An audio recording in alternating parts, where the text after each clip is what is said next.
Hello again, mga katribo.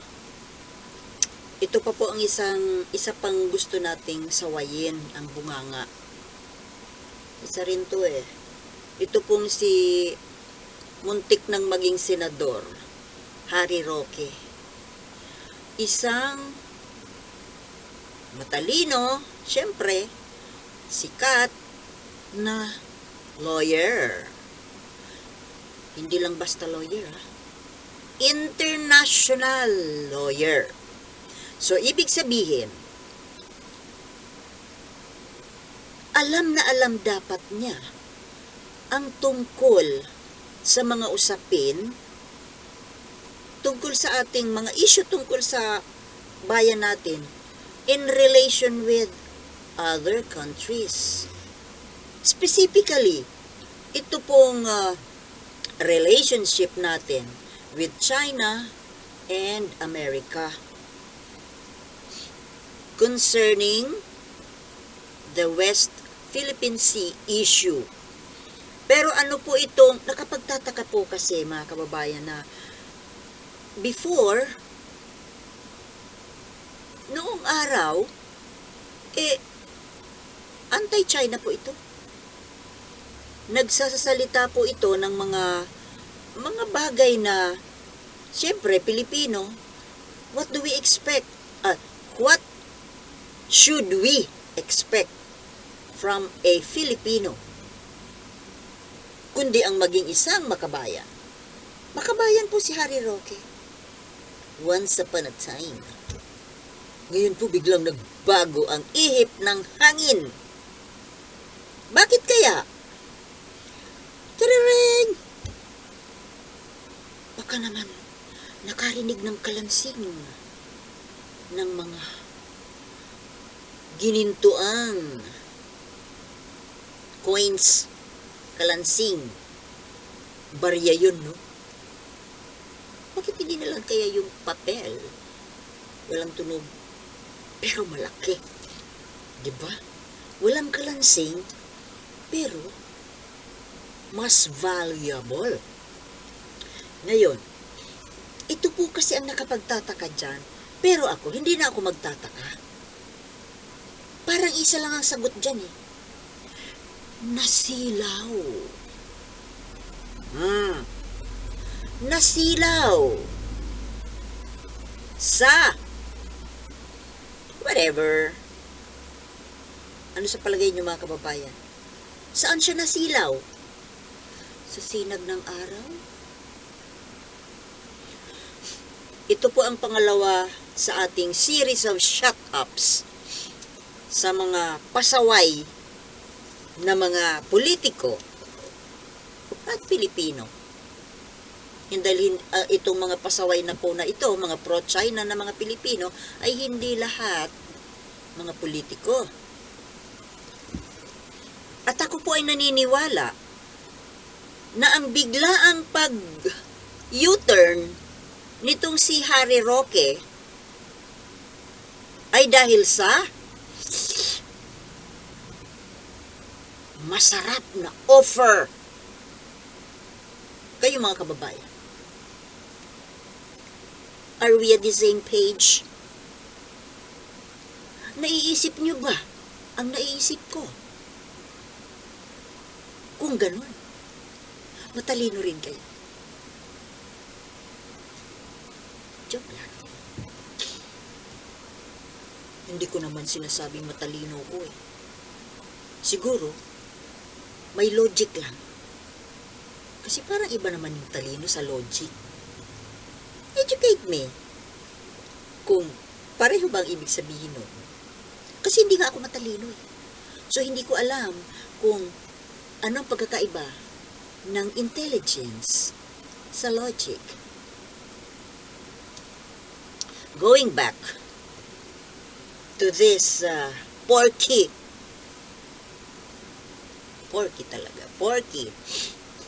politician. Kasi po, yung pag-turn around po nitong porky na ito, na nakakagulat, pero, wag na po tayong magugulat Dahil ang hatak po ng kalansing ng ginto ay ang hirap pong baliwalain. Di ba? Siyempre, mayaman naman siya dati na eh. Hindi ako naniniwalang mahirap ito. Siyempre, sikat ka ba namang international lawyer? At sa tagal ba naman niya na naging politiko rin? Siguradong mapera to. Kaso, kulang. Nakukulangan siya. Kasi, may ambisyon pa ito na tumakbo uli. Sigurado yan. Ngayong 2025, tatakbo ulit yan bilang senador. Walang kadala-dala, no? Kung noong 2022, nakakapit na kasakay ka na't lahat sa bangka, wag bangka, barko, sa barko ng Uniteam, ay hindi ka nahulog ka sa barko eh. Ngayon pa kaya? Well, siguro ang sasakyan niya ngayon, mas malakas na barko, baka warship. Mas matindi pa sa barko ng Uniteam. Ano kayang pangalan ng barko? Chinese propaganda ship? Sa palagay nyo, mga kababayan. Kasi biglang, nakapagtataka yung biglang U-turn eh. Biglang U-turn. Dati, very much against siya sa pangbubuli at panghaharas ng China. He was protecting the integrity of our territory. Pero ngayon, territorial integrity ng China ang kanyang ipinaglalaban. At ang sabi pa niya, sa kanyang lintik na programa, dapat yung television na yan eh, yung channel na yan, yung television station na yan, ay tanggalan din yan ng prangkisa. Kasi puro anti-government eh.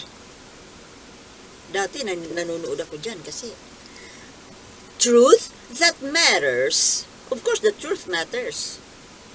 But now, are you still for the truth? Dapat po sana itong mga nasa government natin, wag lang mga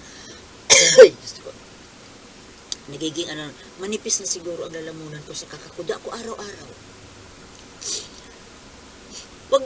Wag lang po yung mga awayan sa politika. Okay naman po na pag-usapan ng mga controversial confidential fund, pero may mga maliliit-liit din po na mga issues, kagaya nitong mga prangkisa ng mga frequencies. Itong prangkisa ng what do you call it? Channel ba? Na ginagamit nito ni Porky. Dapat alisin na yan eh. Kasi po, alam niyo kung bakit, nakaka-impluwensya sa maling paraan. Sa mga nakikinig dyan, sa prangkisa na yan, sa channel na katanggal-tanggal ang prangkisa, syempre may mga tao na hindi mo maiwasan na maka-impluwensya din yan. Buti kung kagaya natin, me and my intellectual viewers, na hindi po tayo basta-basta nang-impluwensyahan, di po ba? Ang galing na itong mga followers ko eh. Matatalino to eh. Hindi tayo basta-basta na nahahatak, di ba? Sa mga maling side. To the wrong side. Dark side. Itong si Porky nasa dark side ito eh. Biruin mo, sabihin ba naman niya sa kanyang lintik na programa na katanggal-tanggal ng prangkisa na wag daw pagtuunan ng pansin ang issue sa West Philippine Sea.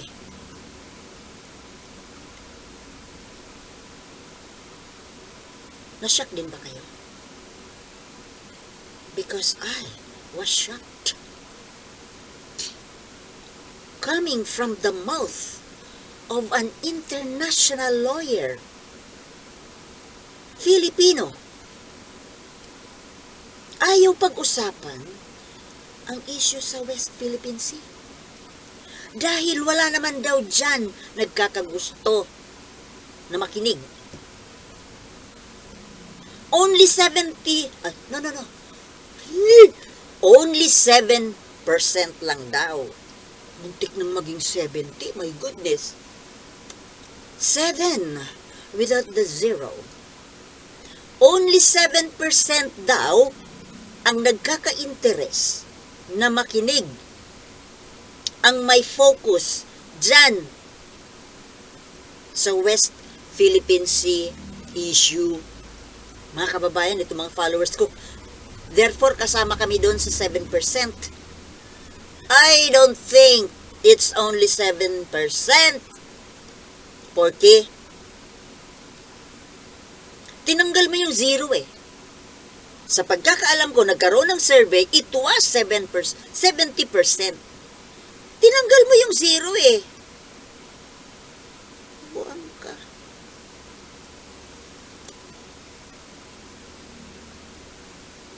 Gagalitin mo pa si Einstein.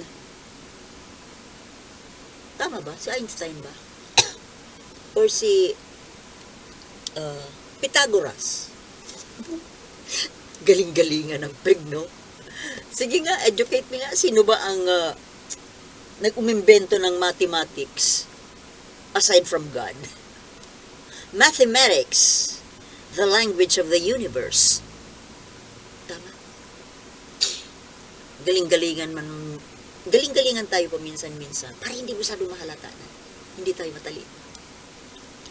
Ngayon, itong Porky na ito, nakakagulat kung ano ang tumatakbo sa utak. Ang utak nito dapat hugutin na yan eh. Walang silbi. Gawin natin yung parang doon sa ginagawa ng Egypt sa kanilang mga patay.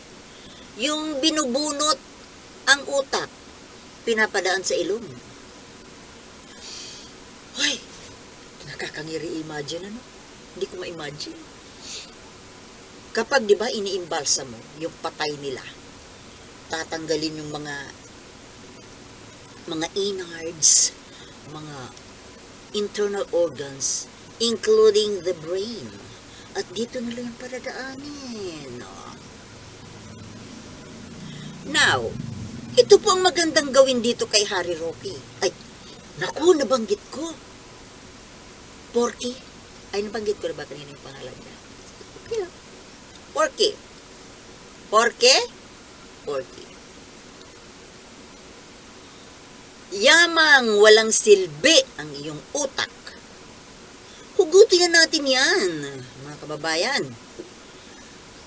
Ipakain natin sa mga aso. Diyan ang bagay. O kaya sa mga baboy. Kaso yung mga kumakain ng baboy, makakain pa yung utak ni Porky. Naku, mahahawaan pa tayo sa kabubuhan yan. Biruin mo, sabihin mo na huwag pagtuunan ng pansin ang issue sa West Philippine Sea. Bakit? Para makalimutan ng tao? Huwag pag-usapan? Nang sa ganun, mamayagpag yung inchik na barkada mo. Yan po, mga kababayan, na gusto mangyari nitong Porky na ito. Kaya kung ako sa'yo, isara mo ang iyong mabaho na bunganga.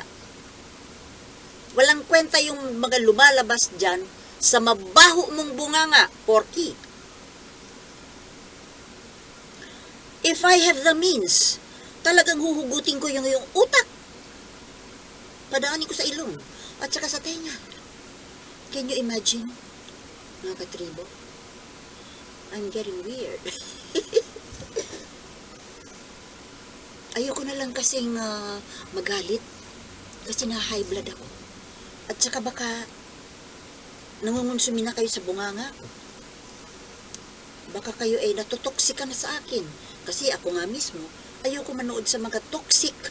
Kaya hindi na ako nanonood doon sa vlogger na toxic ang bunganga. Biruin niyo po yun. Ang gusto po ni Harry Roque, manahimik daw tayo pagdating sa usapang West Philippine Sea. Nanawagan po siya sa mga government officials na kesa daw pagtuunan ng mga energy, ng oras, itong West Philippine Sea, na wala naman daw kwenta na pag-usapan. Bakit hindi daw pagtuunan ng pansin yung pagtaas ng presyo ng mga bilihin? Another kabubuhan. Bakit mataas ang bilihin, Porky? Hindi mo ba alam na kaya mataas ang presyo ng bilihin is because of the inflation? And why do we have inflation? Don't you know?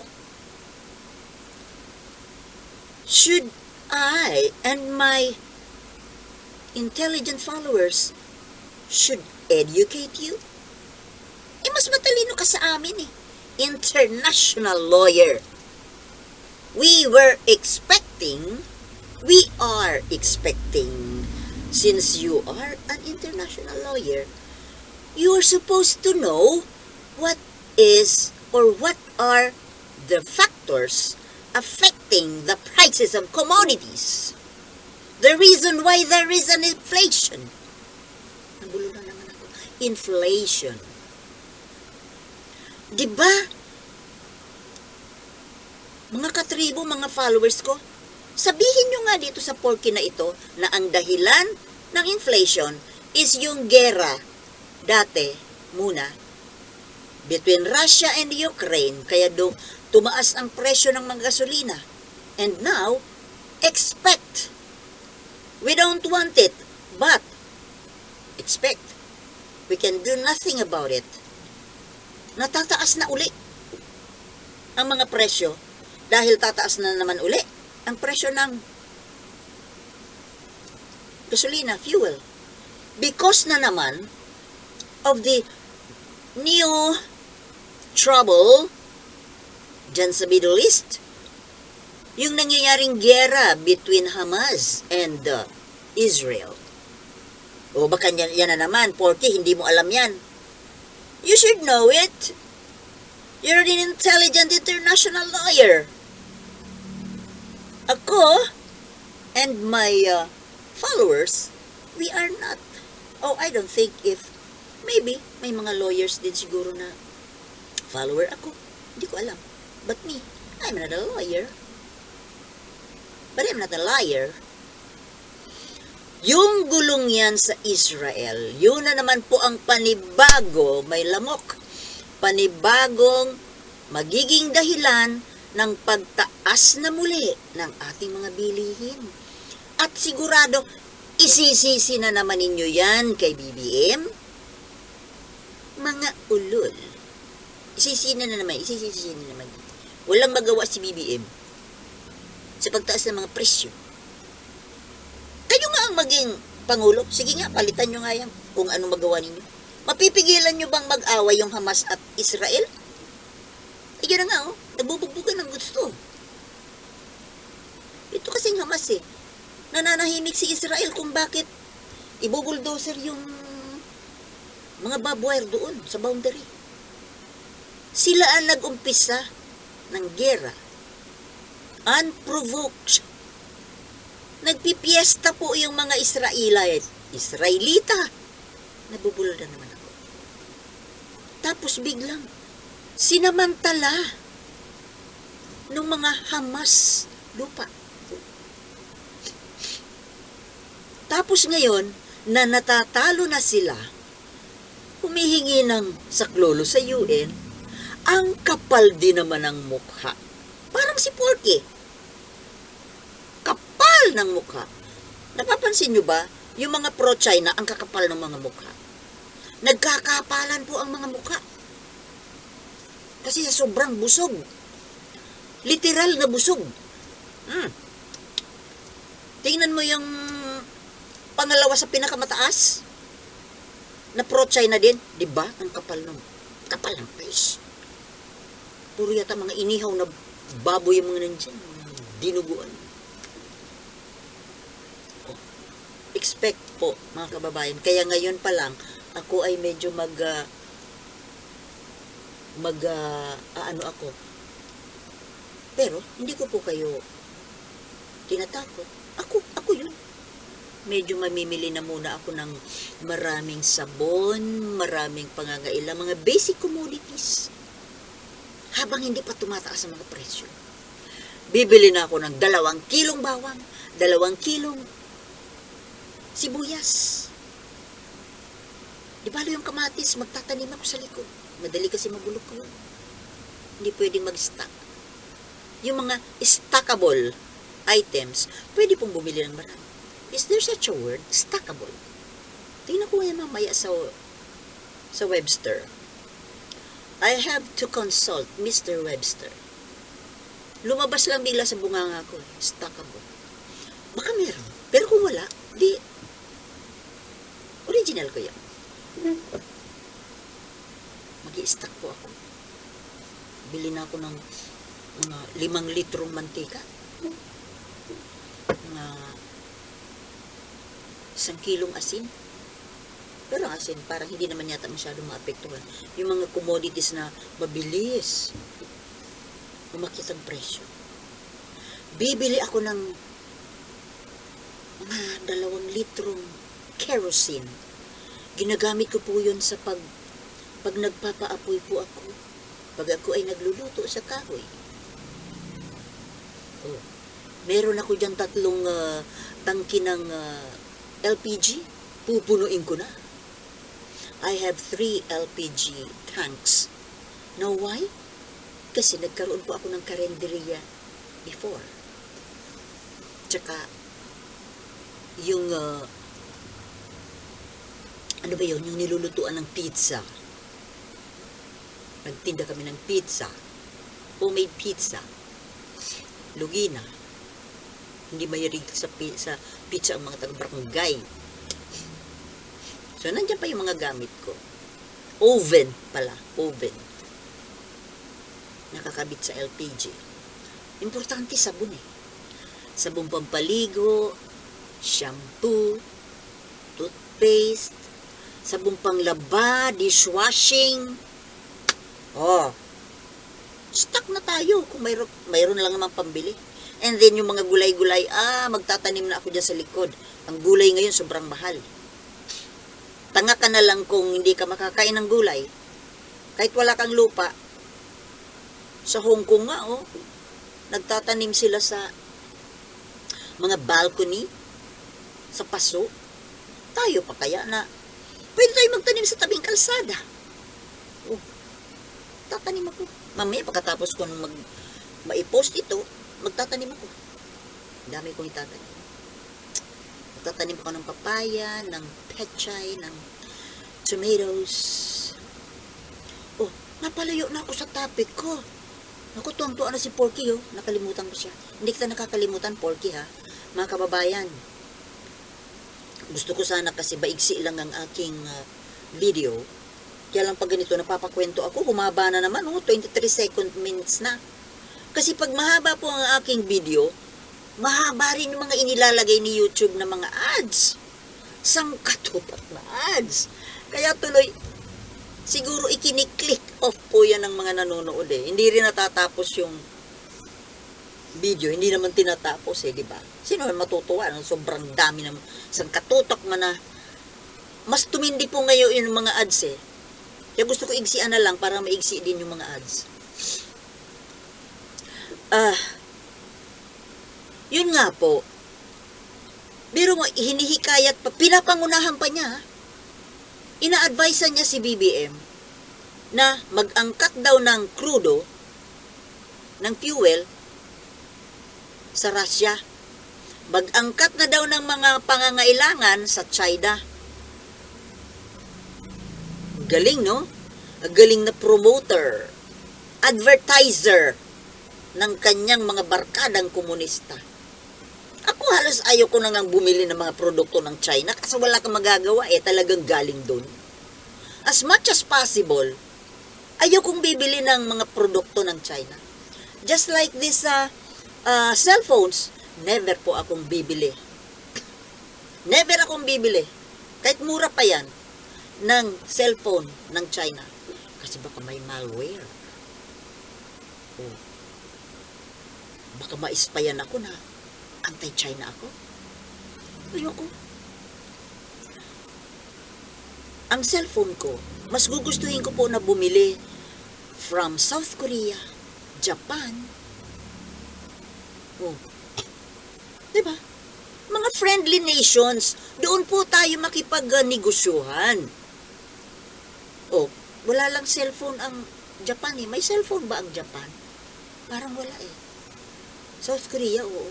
Samsung, Samsung Mahal naman ang Samsung. Gusto ko nang palitan yung cellphone ko. Kakaproblema na. Yun po ang gustong mangyari ni Harry Roque, Makipag-trade daw tayo sa Russia at saka sa China. Buti na lang hindi ito nanalong senador Kasi kung nanalo itong senador, isang katutak na, ang nasa senado natin ay puro pro-China. Si Harry Roque, tapos si Sal Panelo, buti hindi sila nanalo Imagine kung nanalo sila. Ilang porsyento ng mga senador ang pro-China? Ngayon nga, nasa I think mga 6 to 7 na pro-China senators. Yan mga kababayan tandaan nyo yung mga pangalan ng mga pro-China na yan. Wag na wag yan iboboto sa 2025. Amy Marcos, Robin Padilla, Bato de la Rosa. Yan, tatakbo yan. Harry Roque, Sal Panelo, Bongo, Maudigs, Duterte, tatakbong senador yan. Wag po, mga kababayan.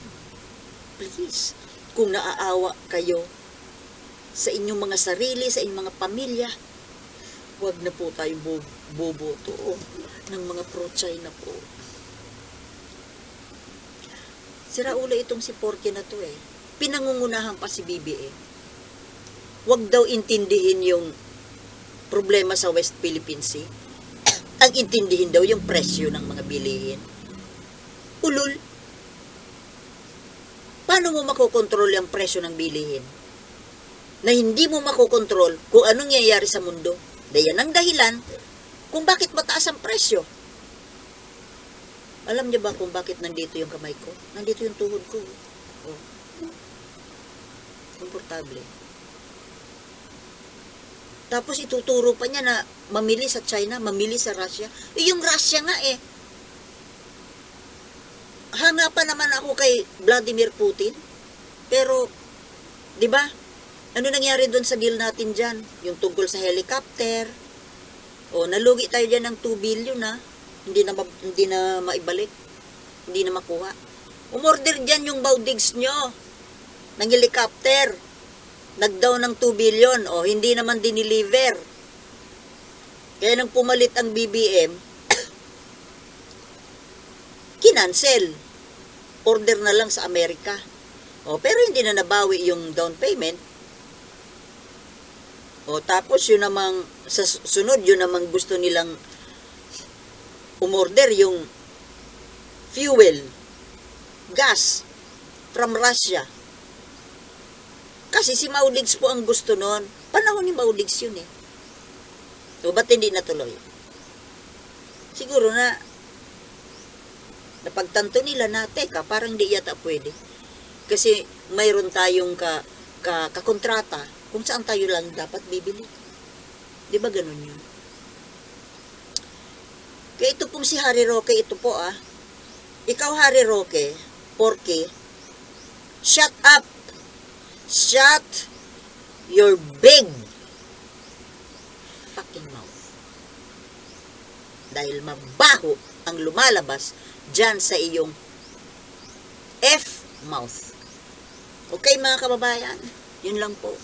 Meron pa po tayong mga isa-shut up ha. Pero dalawa na po ang shut up natin. This is a series of shut ups.